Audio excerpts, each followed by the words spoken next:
This podcast is packed with actionable tips, real-world strategies, and the insights you need to crush your business goals and build the business of your dreams.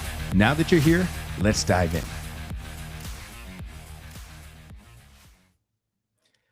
What is up, squad? Welcome back to another episode of the Fit Biz Accelerator podcast.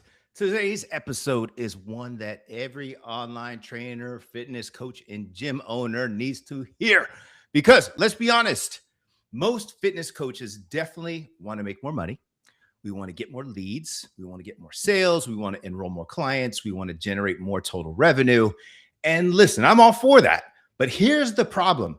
If you're making more money, but you don't have your business structured properly, then you're not planning ahead properly, right? If you're reacting to taxes once a year, instead of being proactive all year long, then you may be working your butt off just to hand over way more money than you should. And that's what we're going to be talking about today. My guest is Ryan Otto, founder of Accent Financial Services and the Taxsmiths. And Ryan pioneered the concept of taxsmithing, which we'll dive into. It's a proactive approach to tax planning designed to help business owners legally minimize taxes, improve cash flow, and build long-term wealth. And he's not your traditional accountant who just shows up at tax time and tells you how much you owe. Ryan thinks more like an entrepreneur. He helps business owners go from making income to actually building something that lasts. And for fitness coaches, obviously, you know, that's pretty huge, because once you start scaling to 10K months, 20K months, 30K months, and then beyond, the game changes. And at that point, it's not just about making more, it's about keeping more. It's about structuring your business properly. It's about paying yourself the right way. It's about understanding when certain tax strategies just make more sense. And it's about turning your whole online fitness business into a wealth building vehicle, not just another stressful job that obviously you built for yourself. So Ryan, welcome to the show, man. Man, I'm excited to be here, and it's going to be great. There's so many things to talk about, and just like what you just said, it is easier to save a buck than it is to make a buck. Absolutely. And I help people do that. So I'm excited. Cool. Well, welcome to the show, man. And for anyone who doesn't know you yet, give us the quick version of who you are, what you do, and how you got into this world of helping entrepreneurs with tax strategy and wealth building. Yeah, absolutely. Well, I accidentally started in the world of accounting when I was about 14 years old, doing invoicing for my dad. And I didn't know that it was going to be a thing then, but it turned into a thing later on. I've been in the world of accounting for, 26 years now Whoa. officially.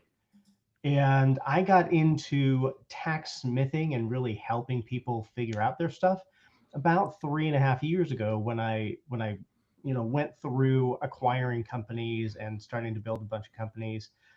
Right now, I love doing this stuff for people, and it's it's created a whole world around me. I now have 7 different businesses that I'm running. So Wow. I get the whole entrepreneur mindset. It's where I live every day.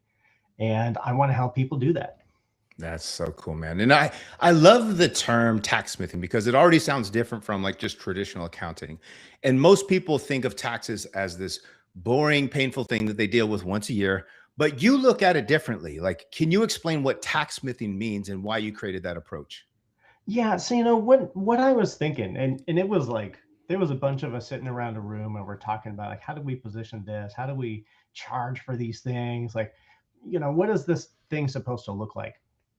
And one of the guys in the room, he was like, "Man, it's kind of like blacksmithing, right? Where you have to know exactly the right thing to hit, or how hot do you need to get it?" And I was like, "Yeah, it's like tax smithing." Yeah. And we all just immediately loved the idea, and it created a whole theme around everything. And the idea is just you do have to know, like the if you're going to be a blacksmith, you have to know how metal works. You have to know how heat works. You're building tools as you go along that makes your stuff work better. Like you have to build your own tools.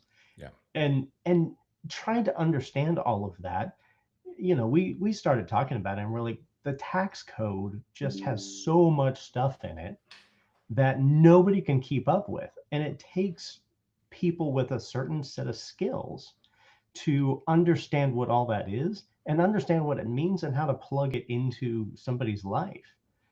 And it's a crazy thing. It's customized for everybody because there's Nice. so many moving pieces. Yeah. But there's things that you have to know as a business person that just most people are never exposed to that. Yeah. And I think this is a big one for coaches too, because a lot of fitness professionals, they're so focused on marketing and sales and delivery that the financial side just gets pushed to the back burner. And then tax season comes and they get smoked. I used to, right? So let's talk about that. What's the difference between being reactive with taxes versus being proactive? And where do you see most coaches and service-based entrepreneurs getting this wrong? Yeah. Well, I mean, I'll be honest, I see most people are on the reactive side Yeah. rather than the proactive side. Business owners of all shapes and sizes. And, there's some people that they will kind of understand some of these things. Like I've had some amazing conversations with people who have just started figuring out that there's other things that they can do, but they just don't know what it all is and how it applies to them and what they can do with it. But once you start going down this path where you're like, okay, open my mind, tell me what the options are. Mm-hmm. And once you're open to that, the sky's the limit, man, especially for small business owners. Because there's two things in the tax code that are guaranteed to help you save money on taxes. The two strategies that the wealthiest people in the country use is owning businesses and real estate. Owning businesses opens up so many different things that nobody knows about. Nice. Yeah. And one thing that you mentioned before in the app is that a lot of business owners aren't necessarily struggling because they don't make enough money. They're struggling because they aren't structured correctly. And that's powerful because I see this all the time with fitness coaches. They finally start making some money online, but they're still operating like a freelancer with no real structure, no system for paying themselves, no tax strategy, no clear financial plan. So, what are some of the biggest structural mistakes that you see entrepreneurs making once they start earning, consistent income? Yeah. Well, the first one is not changing your business structure, right? And Hmm. one of the things that people have kind of a tough time wrapping their brain around is, I started my LLC, and then somebody told me I should be an S corp. I'm like, okay, that's great. You can still be an LLC and be an S corp, or you can be an LLC and be a C corp. You can be an LLC and be a partnership. An LLC is at the state level, Hmm. but the way that you're getting taxed at the federal level can be different from that, and not going back and looking at that can cost you a lot of money, and either direction. So we talk a lot about the S corporation, and once you get to a certain income level, it's worth pulling the trigger on an S corporation and just converting yourself, saying, I want to be taxed like a corporation, right? Hmm. That's all that it is. You're telling the IRS, you're like, hey, I want to be taxed a certain way. I'm going to send you a different type of tax return.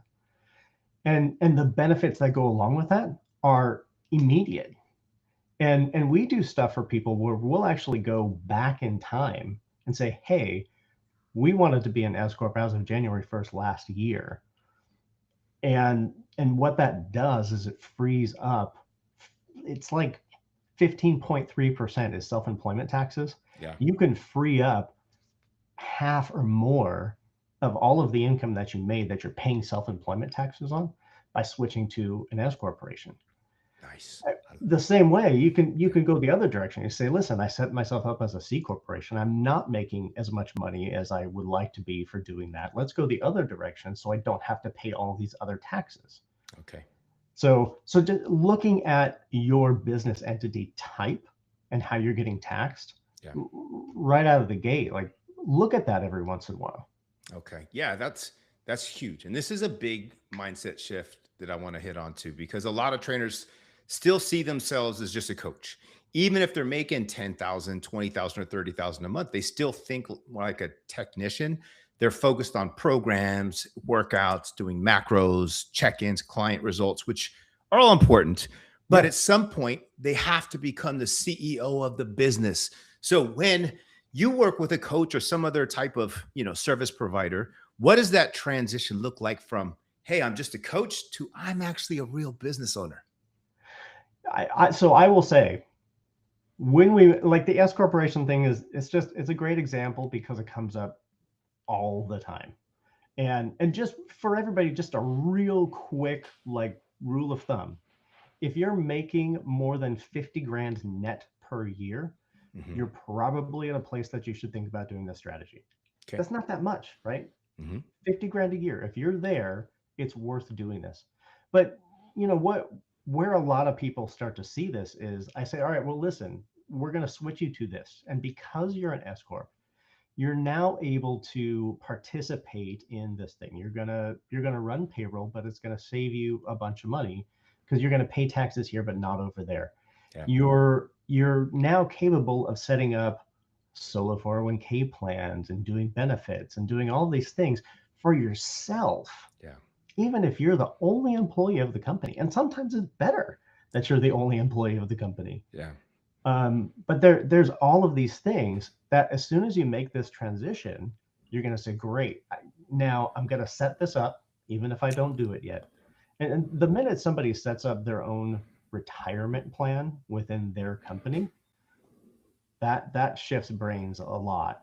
So like, oh wow, so I'm like a real corporation kind of Yeah. a thing now. Like I have a retirement plan. There's other things I have to think about. As soon as people start giving themselves a paycheck, that tends to be weird for some people because they're like, I don't know, I was just taking money out of the bank account whenever I needed it. Mm-hmm. And now I'm going to do a paycheck. But you step back and you say, like, listen, say you're making 200 grand a year, okay? You switch to an S corporation, you start taking payroll, you've got $100,000 that you're not paying 15.3% in taxes on. It's $15,000 that you Yeah. just saved by making this little switch. I mean, it's one piece of paper That's that you huge. sent to the IRS. Yeah. And yeah, so I think, I get kind of passionate about this stuff because I find the whole thing fascinating, right?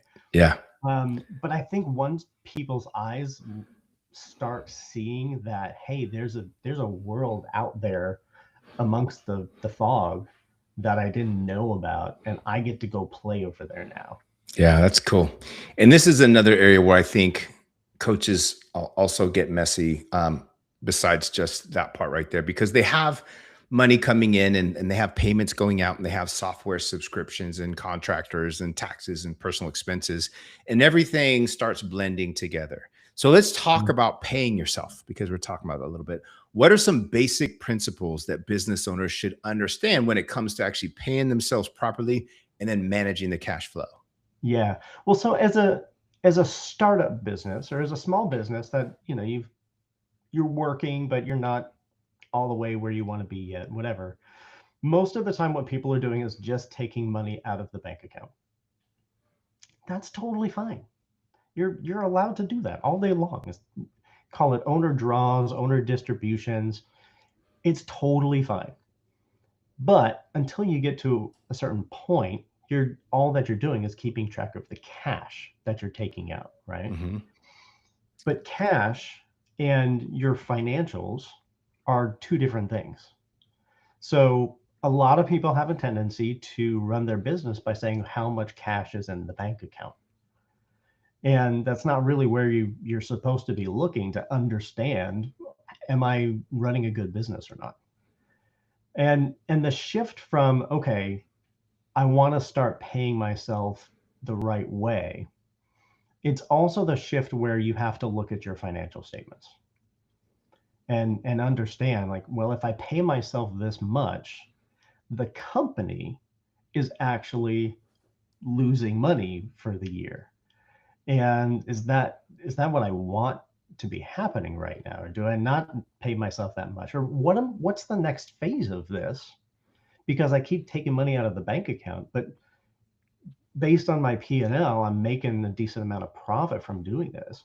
What's the next phase? Mm-hmm. And you've got to understand your numbers in order to make the decisions right. Yeah. Otherwise, like when you go to buy a house, something like that, you might say, "Hey, I made 200,000 last year," but then it shows like a negative on your Yeah. P&L. And they're like, "You don't qualify, dude." Like that, that's some of the things you got to think about. That's why they would want to get you. And I want to zoom out for a sec because one of the things I loved about your application is that you don't just help business owners reduce taxes, you help them think beyond income and into wealth. And that's a massive shift because a lot of fitness coaches are just trying to get, to the next month. They want more Yeah. clients and more sales and more cash flow. But eventually, the bigger question becomes, what am I building? So, how should coaches start thinking about turning their business income into more of that long term wealth? Yeah. Well, so I'll say one of the first and easiest things that people can do is start a retirement plan, Okay. even if you don't have enough money to put into it right now. Because here's what's really awesome about just having a plan, right? So you are a solo entrepreneur and you're out there trying to make it in the world, and you start what's called a solo 401k. And you can do that as long as you don't have any employees besides you, or your spouse, actually. But you can set this thing up. You don't have to put money into it. You can put money into it all throughout the year, even just at the end of the year if you wanted to. You can put money into it all the way until the next year when you file your tax return. So if you're an S corporation, your first date is March 15th, then you can get an extension. You have until September 15th, right? You can actually have all the way until the middle of September next year to put money into this 401k account. Yeah, that's crazy. And so if you're having a year where you're like, okay, this year is going to be kind of off, or this year is going to be kind of high, I need some extra write offs. Great. You've got an extra 9 months after the year has ended to go put money into that. And what's Mhm. really, really cool about something like that, for a regular person working at a regular job, you max out your 401k, like your personal contributions max out at like 23 grand, right? Mhm. If it's you plus your company that's contributing against what you're also putting in, you max out at 70 grand. Nice. So you've got this deduction from the business because it's expenses, right? And then you've got your deductible 401k contributions over here. You've got 70 grand of deductible money. And you can wait until September of the following year Yeah. to take all that time to put it in, right? So if you've got a year, it gives you flexibility, right? If Yeah. you've got a year where you made a bunch of money and you need the write-offs, great, dump more into that. Okay. If you've got a year where you're good and you're like, listen, I have enough money to pay the taxes, I want to do some other stuff, then you take that same money, you pull it, you don't do the 401k to write off that money. Instead, you take that whole thing and you do a backdoor Roth IRA. Now you're talking about real growth strategies, because a Roth IRA, you're going to pay your taxes on it now and then never pay taxes on it again. Yeah. So you don't want to talk about ways to build wealth. That's that's a whole thing. That's money that you invested in whatever you're going to invest it in. And there's a zillion things, but you'll never pay taxes on it again. Yeah. That's And nice. and so ideas like that are what's really powerful towards growing what you're going to build later on. Yeah, I love that. I love that. And let's get practical for a minute too, because coaches always want to know like what stuff they can write off, kind of like how we're just talking about that. So, home office, Yeah. equipment, travel, meals, education, software, events, coaching programs. What are some common deductions or expense categories that business owners should be aware of? And also, what are some of the things that people misunderstand or they abuse when it comes to write offs? Yeah, definitely. Okay, so here's the rule according to the IRS. It has to be necessary and reasonable in the pursuit of making money. Okay. Okay, so what does that mean? Necessary and reasonable. Like, okay, so there's some things that the IRS has a stance on already. For instance, it's just you and you're like, hey, I'm going to wear a suit every time I go to a business meeting. Okay, but you could wear a suit anywhere. And so that doesn't, that's not a thing that belongs to your business. You could take that suit and go wear it down the street right now. You could wear it to the grocery store. You could wear it to sleep if you want to. It doesn't matter. It's not for the business. It's for you as a human being. Okay. Now, if you get a suit that all over it says Fit Biz Accelerator just everywhere. Okay, well that's not a thing that you would wear in normal day-to-day life, right? So that becomes an expense that could be business related because it's not personal. Yeah. That's nice. So that's one of those things. Travel's another one, and people get mixed up with car stuff, like vehicle deductions, just all the time. Mm-hmm. There's two ways of doing that. You're either going to do actual expenses or you're going to do mileage. And I'll tell you, most of the time, if you're driving a bunch, the mileage is probably the better one. Yeah. Especially if you have a car that doesn't constantly have repair issues and stuff. Uh, but you got to keep track of your mileage. Yeah. And you got to know how much is for business and how much is for personal. And great way to keep track of mileage for the year. Every December, go get an oil change. There you go. And then, yeah, and then you're gonna have to do that. You That's a got good, yeah, that's a good thought process inside there. And I also want to talk about mindset too, because money is emotional. And a lot of coaches have weird beliefs around money. They feel guilty charging more. They avoid looking at their numbers. They make good money, but they still feel broke. And they invest more emotionally instead of strategically. And they panic when taxes come up. So, from your experience, what are some of the money mindset issues that hold entrepreneurs back, especially in the fitness Yeah. space? Well, the pricing that you were talking about is it's such a huge thing. I mean, I struggled with that. Like there's stuff that we charge people a lot of money for. I'm like, this is crazy. I don't like why is 2 hours of my time worth this? Right.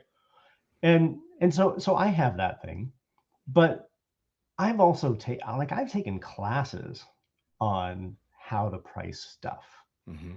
And what's really weird and counterintuitive for business owners who are like, I'm used to trading my time for money. Yeah. Okay. And that's the normal mindset that people have. And and you have to look at it a different way because what you're doing is you're trading value. You're trading something that's going to be a part of somebody's life Hmm. for years to come and is going to be something that just like so in my case I do this taxsmithing stuff, right? And it's not a one-time thing. We're going to sit down 4, 6 times a year. We're going to talk about these things. There's going to be, the diagrams and stuff that we do are going to change every year. Like, hey, we made a bunch of money. What should we do? Hey, we didn't make as much as we thought. What should we do? It's an ongoing thing. It's a relationship. And so for me, I had to figure out how to price the relationship and the value of what that's actually worth to somebody. Yeah. Because there's times like there was a guy that I helped beginning of last year. He saved $120,000 on taxes. Wow. That's crazy. And you have these things every once in a while that kind of trick your brain. And you're like, oh yeah, so I charge him like $5,000 for putting this whole thing together. And I'm like, yeah, but you look at what other firms charge for the same type of thing, and it's $20,000 or Hmm. $50,000. There's a lot of value that you don't necessarily see when you're sitting around with your Excel spreadsheet trying to come up with what your prices are. And escaping the hourly mindset is an absolute must. It is very, very difficult for people to do that. Yeah.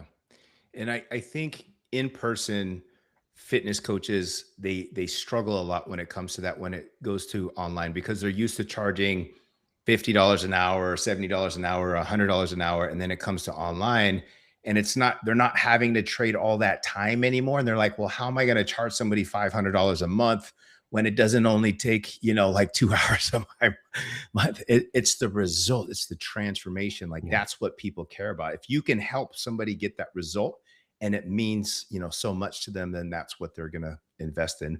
But what are the biggest financial or the tax mistakes that you see people make when they're that are completely avoidable?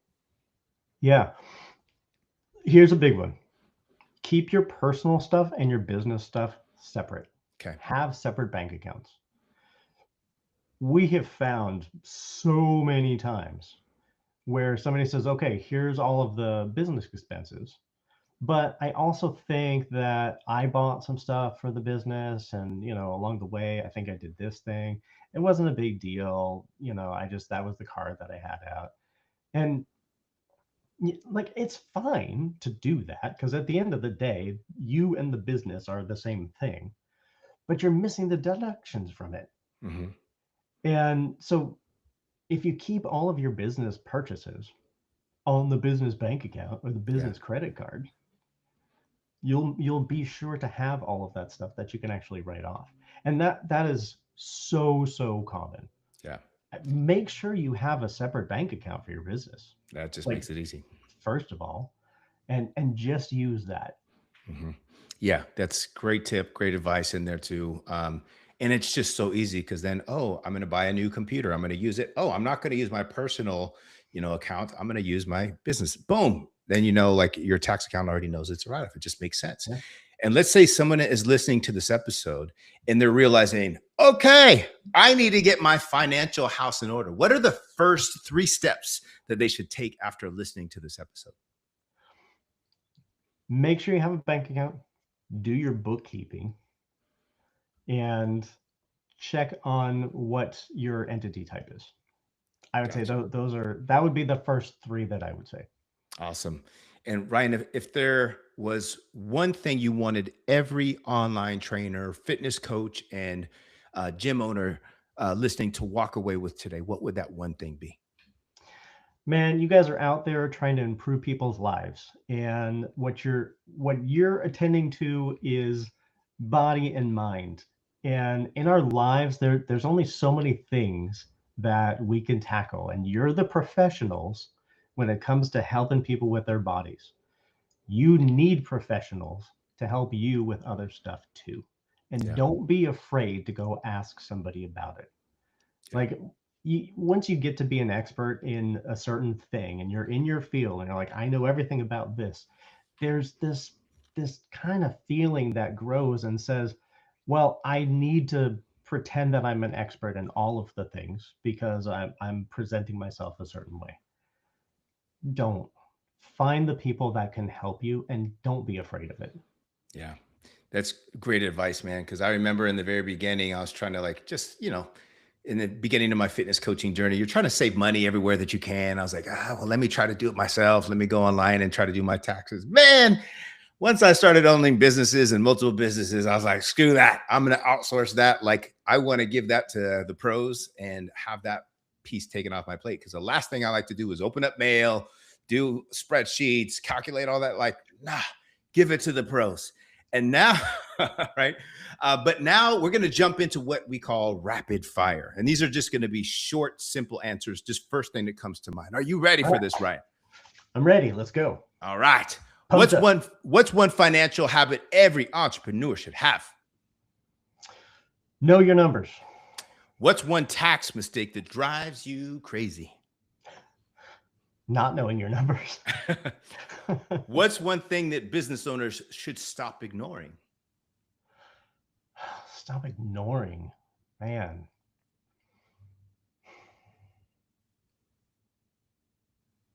Is it bad that I want to say stop ignoring your numbers again? But you don't know your numbers in the first place. So stop ignoring your blind spots. There we go. Get a coach or get a tax account. What's one book or resource that kind of changed how you think about business or money?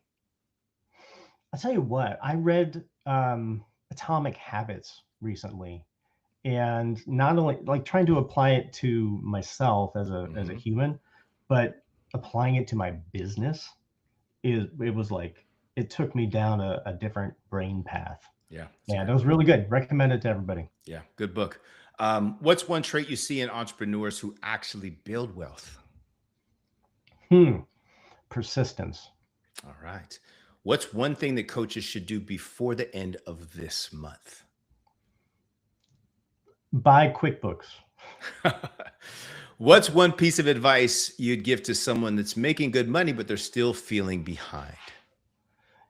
You got to sit down and you got to plot out your life. You got to look at all the pieces. And then last rapid fire question. What does success mean to you, Ryan? Being able to achieve goals and set new ones. Nice. Ryan, this has been awesome, dude. And I think this is such an important conversation because there's just so many coaches that are focused on growing their revenue, but they don't realize that growth without structure can create just more chaos. And the goal is not just to make more money.